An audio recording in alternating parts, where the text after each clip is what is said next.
Hello అందరికీ నమస్తే, welcome back to our channel. నేను మీ సాయి నవీన మరో రెసిపీతో మీ ముందుకు వచ్చేసాను. టుడే రెసిపీ వచ్చేసి గుత్తి దొండకాయ మసాలా కర్రీ అండి. ఈ వీడియో చూస్తున్న వాళ్ళు స్కిప్ చేయకుండా ఎండ్ వరకు అయితే చూసేయండి. ఇప్పుడైతే కర్రీ ఎలా ప్రిపేర్ చేసుకోవాలో స్టార్ట్ చేద్దాం. ముందుగా కడాయి అయితే పెట్టుకుని ఆయిల్ అయితే యాడ్ చేసుకోండి. ఆయిల్ వీటెక్కిన తర్వాత దొండకాయలు అనేది మనం ఫస్ట్ ఫ్రై చేసుకుందాం. ఈ దొండకాయలు వంకాయలాగా కట్ చేసుకోండి 4 షేప్లో. ఇప్పుడైతే ఫ్రై చేసుకుందాం. చూసారు కదా, దొండకాయలు అనేది ఆయిల్లో ఫ్రై అయిపోయినాయి. ఇలా ఆయిల్లో ఫ్రై చేయడం వల్ల కర్రీ కూడా చాలా అంటే చాలా టేస్టీగా అనిపిస్తుంది. దొండకాయలు అయితే ఫ్రై అయిపోయిన తర్వాత మనం ప్లేట్లో అయితే తీసుకుందాము. అదే కడాయిలో ఆనియన్స్ అనేది వేసుకుని ఫ్రై చేసుకుందాం.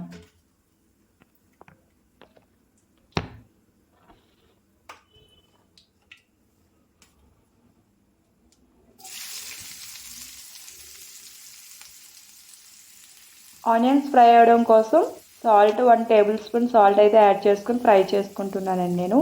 ఎందుకంటే సాల్ట్ వేయడం వల్ల ఆనియన్స్ అనేది త్వరగా ఫ్రై అయిపోతాయి.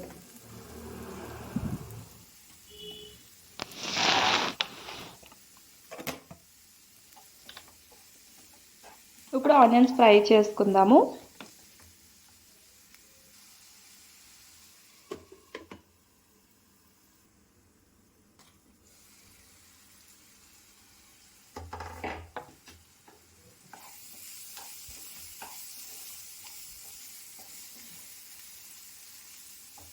ఇప్పుడు పచ్చిమిర్చి కూడా యాడ్ చేసుకుందాం.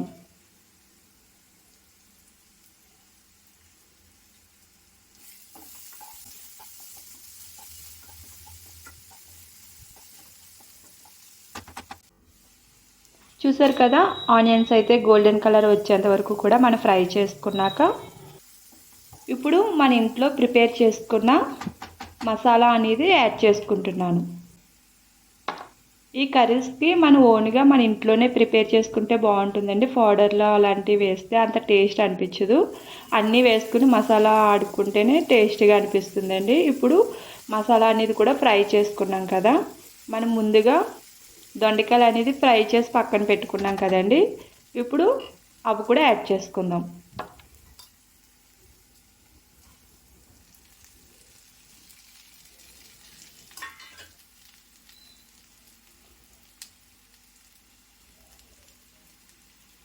ఇప్పుడు దీనిలోకి కారం అయితే యాడ్ చేసుకోండి.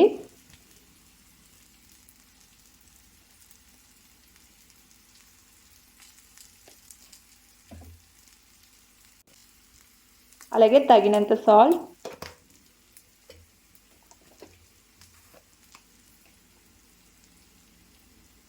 చిటికెడు పసుపు. ఒకసారి ఇవన్నీ కలుపుకున్న తర్వాత వాటర్ అనేది యాడ్ చేసుకుందాం.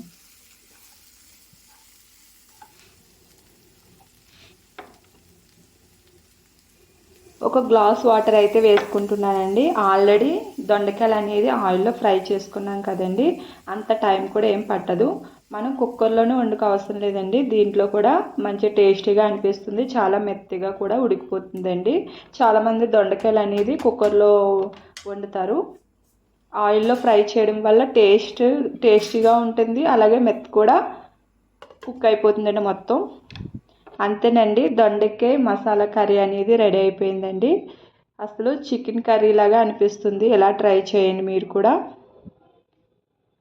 అలాగే ఈ వీడియో మీకు నచ్చింది అని నేను అనుకుంటున్నాను. ఈ వీడియో మీకు నచ్చినట్లయితే like, share, subscribe. Thank you for watching. మరిన్ని వీడియోస్ కోసం మళ్ళీ కలుద్దాం. బాయ్.